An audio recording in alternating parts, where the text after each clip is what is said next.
בואו נתחיל, אני אשתף את המצגת. רגע. כל העכבר שלי. ורגע, שנייה אחת לפני. כן.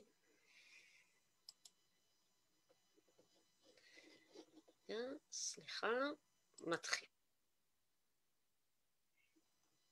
אוקיי, אז שמי תמר דורון, אני יועצת ומרצה לאורח חיים בריא, ואני עושה את זה כאמור למעלה כבר מ-20 שנה, והיום החלטתי לדבר איתכם על הרמב"ם, מה שנקרא, מה שהוא ידע לפני כבר יותר מ-800 שנה, היום מוכח מדעית ורלוונטי כאילו זה נאמר אתמול. אני חושבת שזה מדהים בעיניי, ואני אשלב פה גם ראייה עכשווית ומדעית על הדברים שהוא אמר, ואוסיף עוד גם טיפים משלי. אז בואו נצא לדרך. לא, שנייה. אוקיי.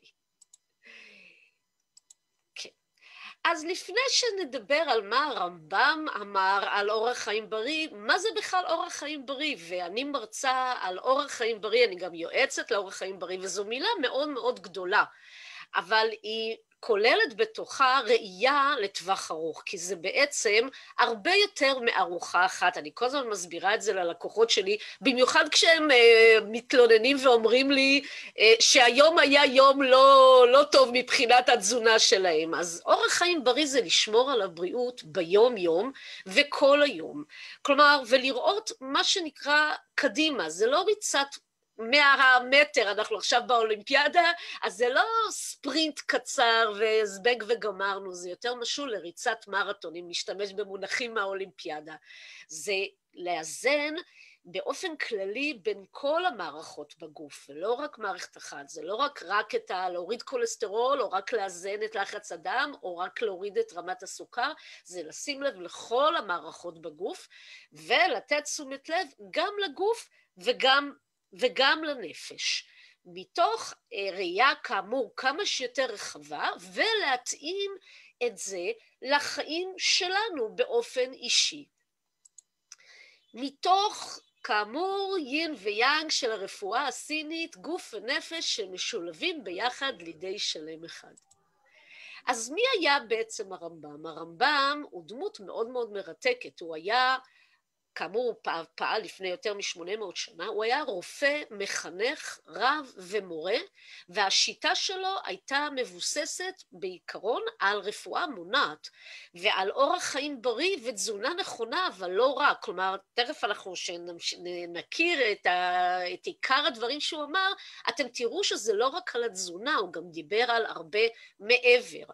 ואני חושבת שזה גם מאוד מרתק, שכל אחד לוקח משהו מהתורה שלו, ולא סתם האיש הזה הוא כל כך גדול עד היום, ולא משנה אם אנחנו דתיים או לא דתיים, וגם אם אנחנו דתיים, לאיזה זרם בדת אנחנו שייכים, כולם מוצאים משהו לקחת ממנו, אם זה את ההלכות הדתיות שהוא כתב, כי הוא כאמור היה גם רב ופוסק הלכה, ואם זה בהקשר של באמת ההמלצות שלו כרופא ונאמן בריאות, וכל מה שהוא דיבר על אורח חיים בריא. אז אני חושבת שזה מאוד מאוד יוצא דופן, שלא משנה מי אנחנו, לכל אחד מאיתנו יש משהו שאנחנו לוקחים מהאיש הזה. תחשבו מה זה אומר עליו ואיזה אדם גדול הוא היה. הלוואי והיה לי מכונת זמן והייתי יכולה ללכת אחורה בזמן ולפגוש אותו. אז מה הוא בעצם אמר? אז קודם כל אני תמיד אוהבת להתחיל עם המשפט הזה, שגם המשפט הזה היה המון זמן לנגד עיניי, כשהתחלתי את כל הדרך שלי בהרצאות וברפואה הטבעית.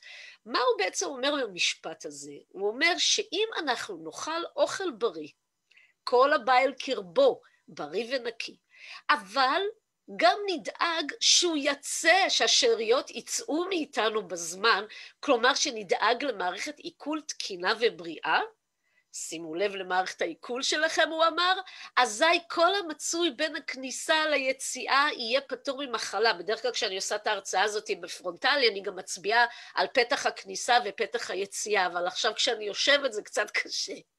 אז תחשבו כמה חוכמה רק במשפט הזה. אכלו אוכל בריא, דאגו לתקינות של מערכת העיכול שלכם, ואתם פותרים את רוב המחלות. אז בואו נמשיך עוד, כי זה לא כמובן מספיק. תראו איך הוא שוב מדבר על תזונה בריאה והרגלים בריאים, ועל מערכת עיכול תקינה. מעבר לזה יהדות, הרי יהדות היא אורח חיים, היא הרבה מעבר הרי לדת. יש שם הלכות על איך לחיות, ולא סתם בשולחן ערוך יש ממש נהלים איך להתנהג במה שנקרא בשירותים. וזה ממש מצווה לא להשהות את ההתפנות. וגם הרמב"ם דיבר על זה, שמערכת העיכול שלנו מאוד מאוד חשובה. והוא דיבר על גם, לא רק על מה לאכול, אלא גם איך לאכול. תראו מה הוא אומר כאן, הוא אומר, לאכול כאשר אנחנו רעבים, לשתות כשאנחנו צמאים, ואל ישעה נקביו אפילו רגע אחד, כלומר, לדאוג שהפסולת, או יותר נכון השאריות של המזון, יתפנו מהגוף שלנו. עכשיו, שתן זה פינוי של הפסולת, בואו נדייק, הצואה זה בעצם השאריות, כל מה שהגוף שלנו לא מצליח לקבל מהמזון וצריך לפנות את זה החוצה. אז כן, חשוב לדאוג שכל הפסולת והשאריות יפונו בזמן. אני לא צריכה לספר לכם מה קורה לאשפה כשהיא נשארת יותר מדי בפח שלנו, מה קורה לה כשאנחנו משאים את הפינוי. תחשבו מה זה קורה בתוך הגוף שלכם. אז כאמור הוא דיבר המון על איך לאכול, על אכילה מודעת, והוא המון דיבר על זה שאנחנו אוכלים כדי לחיות ולא חיים כדי לאכול, ושאנחנו צריכים מעבר לזה שהמזון שלנו יהיה בריא, אז גם לשים לב איך שאנחנו אוכלים, ולא לאכול יותר מדי, לאכול רק את הכמות שמתאימה לנו ואת המזון שמתאים לנו. תחשבו איזה חוכמה יש בזה, אכילה מודעת גבירותיי ורבותיי, לא רק מה, אלא גם איך לאכול. והוא דיבר על זה שרוב התחלואה נובעת מזה שהתזונה שלנו לא נכונה, גם כי המאכלים או שהמזון שלנו לא בריא, או שהאכילה עצמה שלנו לא בריאה, כלומר, אכילה גסה אפילו ממאכלים טובים, כלומר, גם אם אדם אוכל בריא, אבל הרבה בריא, מה שנקרא, לאכול יותר ממה שהוא צריך, גם אם זה אוכל בריא, זה עלול להיות לא בריא, והרבה פעמים אני גם מדברת על זה, גם בהרצאות שלי וגם עם הלקוחות שלי. למשל, לחם מחיטה מלאה הוא בריא, נכון, אבל לא אם נאכל את כל הכיכר בבת אחת, אוקיי? יין אדום זה דבר בריא, כששותים ממנו במתינות, לא ששותים יותר מדי, ואז זה מזיק לכבד. כלומר, לאכול אוכל בריא ובמידה הנכונה, ולא סתם אני מביאה את התמונה הזאת, כי מבין כל ההמלצות התזונתיות, הכי חשוב לאכול מספיק חלבונים, ושהחלבונים יהיו ממקורות איכותיים. זה הבסיס הכי חשוב לתזונה בריאה. ואם אתם לא יודעים כמה חלבונים צריך לאכול ביום, בשביל זה אני פה. אז מי שעכשיו יכתוב לי בצ'אט את השם ואת הטלפון, או ישלח לי הודעה לטלפון שלי שכתוב פה ועל כל שקופית, אתם תקבלו ממני במתנה רשימה של מזונות שיכניסו לתפריט שלכם חלבונים, כמה חלבון יש בכל מזון, וגם איך מחשבים כמה חלבונים צריך לאכול ביום. אז אתם מוזמנים כמובן או לכתוב בצ'אט את השם ואת הטלפון, או לפנות ישירות אליי. אז חבר'ה, לאכול במידה, לאכול עד שתתמלא קרסו, אבל קצת פחות. כלומר, לא להגיע לאותה התפוצצות. ולמה חשוב? קודם כל, ברגע שאנחנו מגיעים להתפוצצות, אז אנחנו עלולים לסבול מנפיחות ומגזים ומתחושה לא נעימה ומעייפות ומקוצר נשימה, וזה פחות טוב וגם פחות נעים. שוב, אני לא מדברת, אני מכירה, כבר יצא לי לפגוש לקוחות שאמרו לי שאם הם לא מגיעים להתפוצצות הזאת, הם לא מרגישים שהם אכלו מספיק. ועל זה אנחנו עובדים, כי כאמור, מאוד מאוד חשוב, לא פחות ממה אוכלים, זה גם איך לאכול ואיך לשים את האוכל במקום הטבעי והנכון שלו, ולפעמים זאת העבודה הרבה יותר קשה, אבל זו עבודה שממש ממש חשוב להשקיע בה את האנרגיה. עכשיו, למה עוד חשוב לאכול במידה הנכונה? משום שכאשר יש לנו יותר מדי מזון בקיבה, המערכת העיכול שלנו מעכלת פחות טוב, ואז גם העיכול שלנו נפגע, גם מערכת העיכול שלנו עלולה להיפגע, גם אנחנו עלולים לא לקבל את כל חומרי התזונה מהמזון שאכלנו, וגם זה עלול לגרום לעלייה במשקל. אז איך אוכלים במידה הנכונה? אז דבר ראשון, אוכלים לאט, ואוכלים עם ביסים קטנים ולא עושים כל ביס, ואוכלים בכמויות קטנות, לוקחים לצלחת כל פעם כמות קטנה, ואוכלים לאט כדי לאפשר למוח לקלוט את הכמות שאכלנו, ואז המוח ישדר לכם כבר שזהו, אפשר עכשיו להפסיק, כי אכלתם מספיק. וככה גם יהיה לכם יותר קל לשמור על משקל תקין, ולא להגיע לאותה תחושה לא נעימה של התפוצצות ומלאות, במיוחד אם אתם אחרי הארוחה צריכים עוד להיות יעילים וערניים ולעשות משהו, ולא לרבוץ על הספה, כי אתם לא מסוגלים לזוז. אז לא רק הצירופים של המזון, הרמב"ם כבר הבין את זה, כלומר, מה אני אוכלת עם מה? למשל, אני המון פעמים, זה חלק מהשיטה שלי, אני מסבירה ללקוחות שלי, שמאוד חשוב לא לאכול פחמימות ביחד עם חלבון מן החי, כלומר, עוף, בקר, דגים ועוד בשרים של חיות אחרות, לאכול רק עם ירקות. ככה זה לא מכביד על מערכת העיכול, ואת האורז, את הפסטה ואת התפוח אדמה, גם לאכול ביחד עם קטניות או עם ירקות.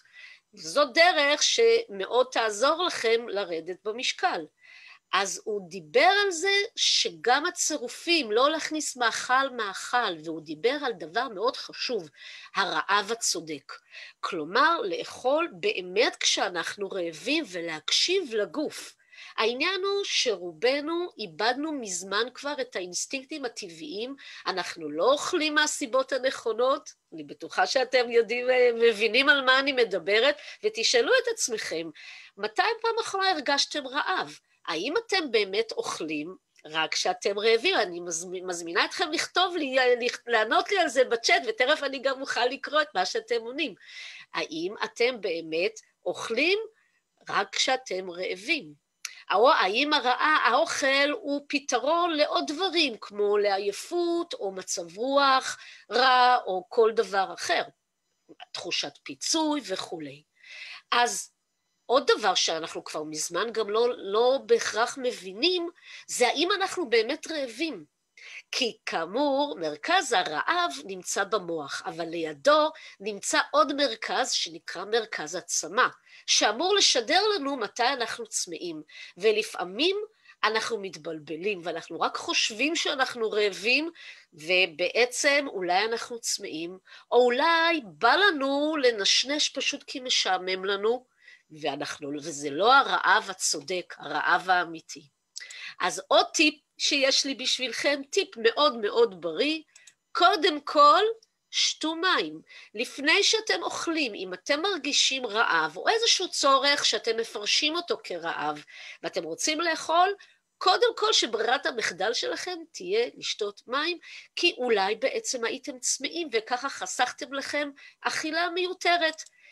ורווח נקי, גם אם לא, גם אם בסוף יתברר שהייתם רעבים, אתם תאכלו פחות ממה שהייתם אוכלים אם לא תשתו את המים. אז לכן מאוד חשוב, מה גם שזה יעזור לכם להגיע לכמות המים היומית שאתם צריכים. ותראו איך החשיבה שלו הייתה הוליסטית רחבה, הוא גם דיבר על להתאים את התזונה לעונות השנה. כלומר, בעונה החמה, שאנחנו לא צריכים לחמם את עצמנו, אז אנחנו צריכים פחות אנרגיה, והוא הבין את זה. תראו כמה שהוא היה חכם, ולכן הוא אמר שבקיץ אנחנו צריכים לאכול פחות מאשר בחורף, ולהתאים את המאכלים הקרים לקיץ, ואת המאכלים החמים לחורף, המאכלים גם המטובלים, לאכול אותם בחורף. עכשיו, החדשות הטובות הן, זה שבקיץ יותר קל לרזות, כי כאמור אנחנו פחות צריכים קלוריות, וגם יותר כיף לנו לאכול יוגורט או ירקות, בחורף זה מאתגר, כי אנחנו רוצים יותר פחמימות ורוצים באופן טבעי לאכול אוכל יותר כבד. לכן אני תמיד נותנת עצות גם בחורף להיות מודעים, גם בחורף צריך להיות מודעים שזה שאנחנו רוצים פחמימות זה לא כי פתאום כוח הרצון שלנו נהיה חלש יותר. זה פשוט כי אנחנו מותאמים לעונות השנה, ובאופן טבעי אנחנו רוצים לאכול את הפחמימות בחורף. אז להיות במודעות, ואפשר להתמודד עם זה, אם למשל לשלב מרקים ושתייה חמה, במהלך החורף, אבל זה, כשנגיע לחורף יש לי הרצאה שלמה על תזונה מותאמת לחורף. אנחנו עכשיו בקיץ, וזה זמן טוב, לעשות שינוי בריא יותר בקיץ, באביב, כי הרבה יותר קל גם לרדת במשקל בעונה הזאת. ומה עם פעילות גופנית? תראו איך הוא גם ידע שפעילות גופנית מאוד מאוד חשובה לבריאות שלנו, והיא יכולה לתקן נזקים גם של תזונה בריאה, בתנאי שממשיכים משם עם הרגלים בריאים ומתאימים את התזונה לפעילות הגופנית. עכשיו, מאוד מאוד חשוב לשלב פעילות גופנית, אבל מאוד חשוב, דבר ראשון, להתאים את הפעילות הגופנית למצב האישי שלנו, למצב הבריאותי שלנו. דבר ראשון, כדי שהפעילות הגופנית הזאת לא תגרום לנזק, אז לכן זה ההמלצה הראשונה שלי, וכמובן להתאים את התזונה לפעילות הגופנית. בקובץ של החלבונים שאני אשלח לכל מי שיפנה אליי, אתם תראו שבהתאם לכמות הפעילות הגופנית במשך השבוע, ככה צריך לאכול למשל יותר חלבונים, ככל שעוסקים יותר בפעילות גופנית. והיום יודעים שלא חייבים לאכול את החלבונים מיד אחרי האימון. פעם חשבו שיש חלון הזדמנויות שחייבים תוך שעה, או אפילו דיברו על 40 דקות, אחרי האימון לאכול חלבונים כדי לשקם את השריר. היום יודעים שזה לא כזה חשוב, מספיק שבמהלך היום שבו עשיתם את האימון, תאכלו מספיק חלבונים. וזה טוב, במיוחד אם אתם עושים את הפעילות הגופנית שלכם בערב, ואז אתם לא רוצים לאכול, נניח, אולי אתם מגיעים אפילו ב10 הביתה, וזה לא זמן מתאים לאכול משהו בכלל בשעה הזאת, אז לכן אני בטוחה שזה יקל עליכם לדעת שאפשר לאכול את החלבונים גם במהלך יותר מוקדם, ואחרי האימון פשוט לשתות, לא חייבים ב10 בלילה, גם אם חזרתם מהאימון עכשיו, לא חייבים לאכול, הכל בסדר, בתנאי שבמהלך היום אכלתם כאמור מספיק חלבונים. ומה עם הנפש? תראו, אני מזכירה לכם שהוא היה גם רב, הוא היה איש דת, אבל הוא הבין, וזה גם הגדולה של היהדות, לעומת הנצרות למשל, שהיהדות לא מטיפה לנזירות. גם החכמים הכי גדולים והמקובלים שרוב הזמן היו יושבים באיזה מערה ולומדים, היו מחויבים אחת ללכת למשפחה שלהם ולאישה שלהם ולקיים את החובה שהם חווים לה. אז גם הרמב"ם דיבר על זה אורח חיים בריא מורכב מהמון דברים, מתזונה נכונה, משתייה נכונה, פעילות גופנית נכונה, שינה נכונה, חיי מין, כן, וגם נפש. גם נפש, לדאוג לנפש, וכל הגורמים האלה צריכים להיות באיזון, כי אורח חיים בריא, אתם זוכרים את השקופית הראשונה? אורח חיים בריא זה איזון, איזון של הכל, כולל גוף ונפש, ביחד, כי אנחנו משולבים. אין טעם לנסות להפריד איפה הגוף, איפה הנפש, לא, צריך להבין שזה משולב ולדאוג להכל ביחד. אז כן, במיוחד בתקופה זו, לנהל את הסטרס. עכשיו, אני לא אומרת לכם תרגעו, בסדר, זה לא כזה קל, ברור, אבל תבינו שזה חשוב. אני בכל הרצאה מדברת על הסטרס וכמה חשוב לדאוג שתהיה לנו שמחה בחיים. גם בקבלה, אתם יודעים שבקבלה המצווה הכי גדולה זה לדאוג כל יום לבחון את החיים שלנו, האם אנחנו חיים מתוך שמחה, ואם לא, לעצור ולתקן, כי השמחה פה היא חשובה. היא חשובה, שהיא הרצאה שלמה על חשיבות הצחוק, והרצאה אחרת על חשיבה חיובית, כמה שזה חשוב לבריאות שלנו, לא רק לזה שיהיה לנו נעים ומצב רוח טוב, זה גם חיוני לבריאות שלנו. וכן, לדעת להגיד תודה לפחות פעם אחת ביום, ולא משנה אם אתם עושים את זה עם תפילה או במלל שלכם, זה לא משנה, העיקר שתגידו תודה. ותעשו רשימה מאיפה, הרבה פעמים שואלים אותי, מאיפה אני מתחילה, איך אני יכולה להתחיל, אני כולי בסטרס צועק, איך מאיפה, מה זה להגיד תודה, החיים דרק, על מה את מדברת איתי? שבו עם עט ונייר, או עם הטלפון שלכם, מה שבא לכם, ותתחילו לעשות רשימה של הדברים הטובים שיש לכם בחיים, ואתם תראו שברגע שאתם תתרכזו, ותתחילו לעשות את הרשימה הזאת, אתם תראו שיש לכם מה להגיד תודה. סליחה, אתם קמתם היום בבוקר, להגיד תודה, זה לא מובן מאליו, טפו. אתם רואים את הים, אתם יושבים כמוה מול הים, סליחה, תגידו תודה על זה, גם אם ראיתם את הים, אם אתם רואים אותו כל יום, להגיד תודה. וברגע שאתם מכירים בדברים האלה, אתם תראו שכבר יהיה לכם קצת יותר טוב על הלב, כי אתם תבינו שיש לכם על מה להיות אסירי תודה. ולשמוח, גם כשזה קשה, במיוחד כשזה קשה, זה האתגר הכי גדול. ואם אתם לא מצליחים לבד, בקשו עזרה, וזה יכול להיות עזרה ממשפחה או מחברים, או עזרה בתשלום מאנשי מקצוע, אבל תעשו מה שאתם צריכים לעשות, כדי להכניס שמחה לחיים שלכם, לנהל את הסטרס שלכם, ולדאוג לנפש שלכם. אוקיי? ואם אתם לא יודעים איך, אני פה, אתם מוזמנים לפנות אליי. הרמב"ם, תראו איך שהוא הבין את זה, שהוא נאמן בריאות. שיותר עדיף לדאוג למניעת המחלות, כי יותר קל למנוע את המחלה מאשר לטפל בה כשהיא כבר פה. ולכן הוא אמר, אני נאמן בריאות, לא רק דואג למחלה כשהיא כאן.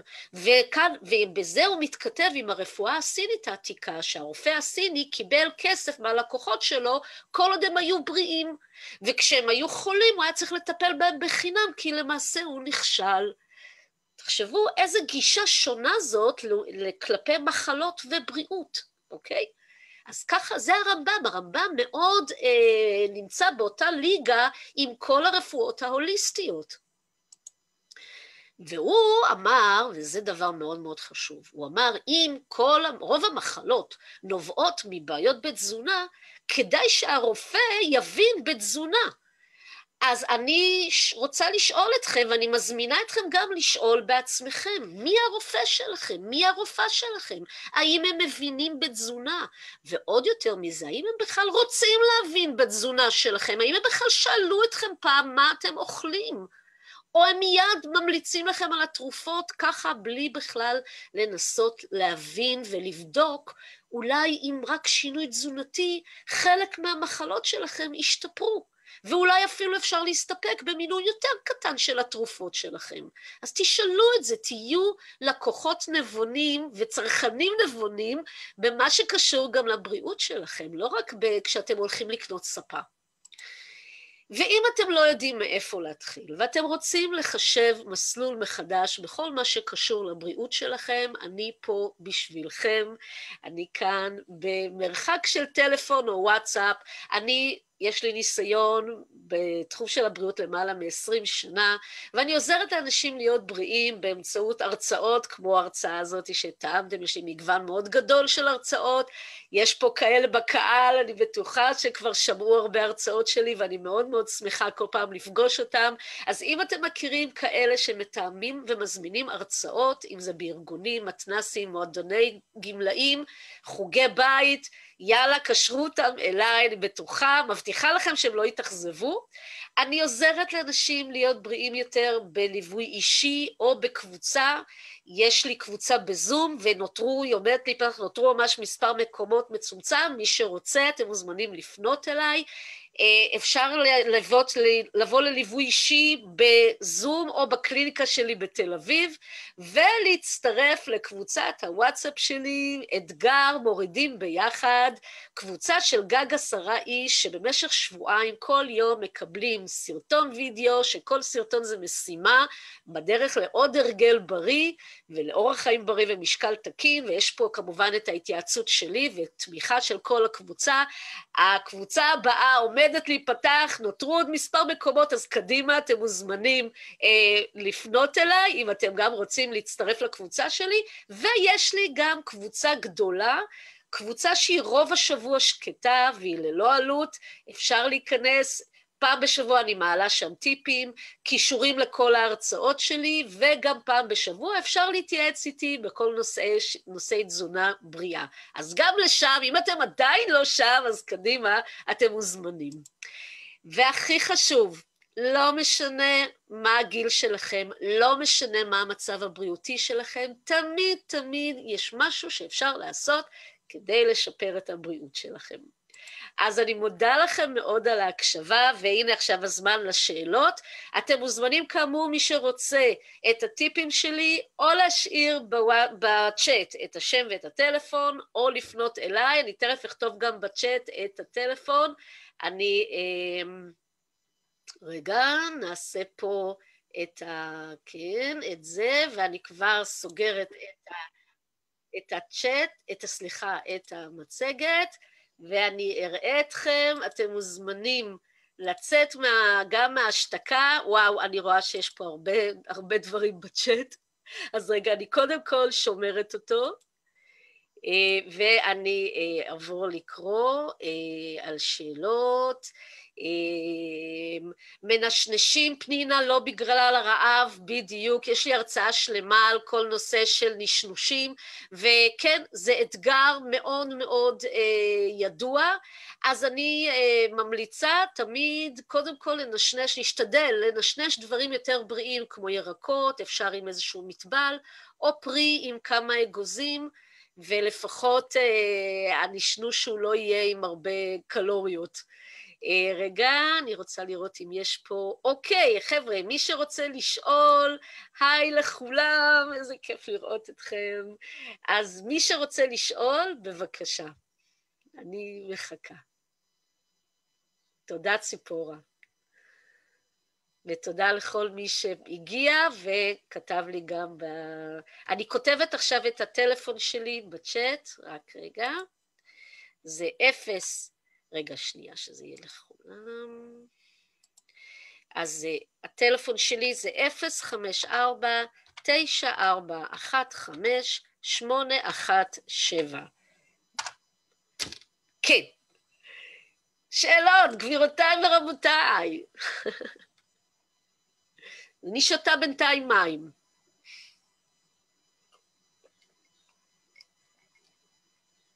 רגע, אני אבדוק אם אתם יכולים, שמישהו ינסה לצאת מהמיוט כדי שנראה שאתם יכולים. מישהו מוכן להיות האדם האמיץ ולצאת מהמיקרופון?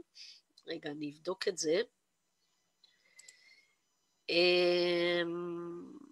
רגע, כן. בואו תנסו עכשיו לצאת. ערב טוב. היי אלה, מה שלומך? בסדר, תודה רבה, נהניתי מההרצאה. איזה כיף. כן, יש לך שאלה? לא, סתם רציתי להגיד. רק בדיקת מיקרופונים. לי יש שאלה. כן, בבקשה, תודה מרגלית. מה עדיף? ארוחות קטנות ויותר פעמים, או 3 ארוחות גדולות? וואו, אני כל כך מודה לך על השאלה הזאת. אז לפי השיטה שלי והניסיון שלי, עדיף ארוחות רבות יותר וקטנות יותר. זה מתאים לפיזיולוגיה שלנו, שהיא לא שונה הרבה מהפיזיולוגיה של נשים וגברים קדמונים, והמערכת העיכול שלנו לא ערוכה לאכול הרבה אוכל בבת אחת. ולכן עדיף ארוחות בינוניות וקטנות, כלומר, בוקר, צהריים וערב שתהיינה בינוניות, פלוס עוד 2 ארוחות ביניים בין לבין, שזה יכול להיות פרי או חופן אגוזים או יוגורט, משהו כזה. רגע, יש פה, אני ראיתי שאלה. יש לי עוד שאלה.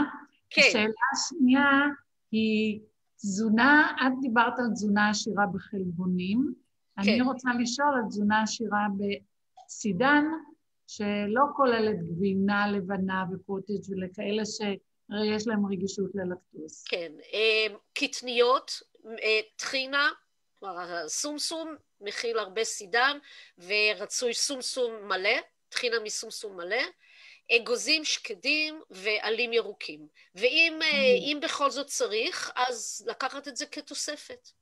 אבל אלה המקורות שלא ממוצרי חלב. ודווקא הסידן בקטניות ובטחינה יותר זמין מאשר במוצרי חלב. זה ידוע לי. עכשיו אני פה אתייחס למי שכתב, תודה רבה. בבקשה. שוש, תראי, לא כל מה שהרמב"ם אמר מתאים באמת לימינו. למשל, הוא היה נגד קטניות, אבל היום ידוע שקטניה זה דבר מאוד בריא. והוא באמת, אכן, את צודקת, הוא אכן דיבר על זה שבארוחת הבוקר זו הארוחה הכי חשובה וצריך לאכול כמו מלך בארוחת הבוקר. ומה לעשות שברובנו האכילה המרובה בבוקר לא רלוונטית ולא ישימה, כי אנחנו צריכים לרוץ לכל הדברים שיש לנו לעשות. אז אין לנו כל כך אפשרות לשבת עכשיו ולאכול ארוחה מאוד מאוד גדולה. אז לכן אנחנו מתאימים את הדברים החכמים שהוא אמר, בכל זאת עושים להם אדפטציה להיום. אז, מה לעשות שהיום הרבה אנשים, אם הם היו מחכים עד לתחושה של הרעב, הם לא היו אוכלים בכלל. אז יש אנשים שלא מחוברים כל כך לתחושת הרעב. אז לכן גם להם אין טעם לחכות עד שהם יהיו רעבים. כלומר, כל מקרה כמובן לגופו. עכשיו, אם אנשים נמצאים כבר בפנסיה והם בבית ובכיף שלהם לאכול ארוחת בוקר גדולה, מעולה. אני לא אומרת שזה לא בריא. רק פשוט לא תמיד אנשים יכולים להרשות את זה לעצמם. עכשיו, לגבי, רגע, אני רואה פה, קודם כל, התמכרות למתוקים בשעת הלילה זה לא התמכרות, זה הרגל. אני שמחה שכתבת בסוף שזה הרגל. כי ברגע שאת אומרת המילה התמכרות, את בעצם סוגרת את הגולל שכאילו זהו. זה הרגל. עכשיו, הרגל אפשר עם עבודה עקבית, ובלי מוטיבציה, בלי להתייאש, אפשר לשנות. קודם כל להבין שזה לא טוב, שזה לא הרגל בריא, דבר ראשון, וכל פעם לעבוד על זה. לעבוד על זה. אין לי, לצערי, אין לי נוסחת קסם. להסיח את דעתך, לשתות משהו חם, ללכת לישון אולי יותר מוקדם, לאכול, לשנות את ארוחת הערב, אולי לבדוק מה את אוכלת, אולי יש לך חוסרים תזונתיים ולכן את רוצה לאכול את המתוק בלילה, כלומר לנסות כל מיני דברים, אבל להשקיע בזה את האנרגיה מתוך הבנה שזה מאוד מאוד חשוב. ואני אשמח לעזור גם לבדוק מה את אוכלת ולהתאים לך סדר יום תזונתי שאולי יעזור לך.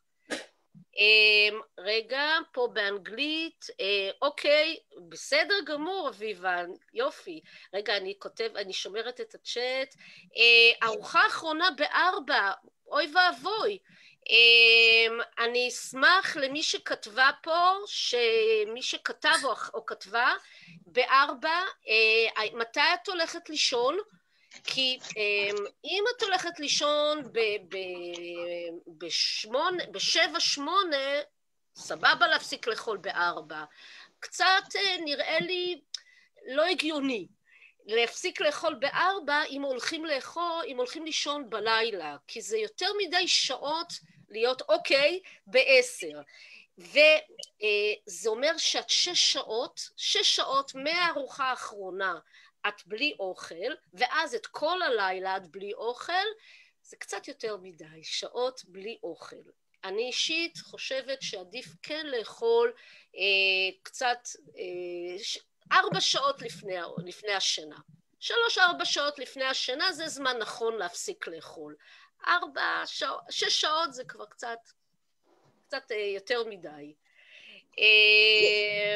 תודה לכל המחמאות. כן, בבקשה. יש לי שאלה. קודם כל, הרצאה מאוד מעניינת, מרתקת, תודה רבה.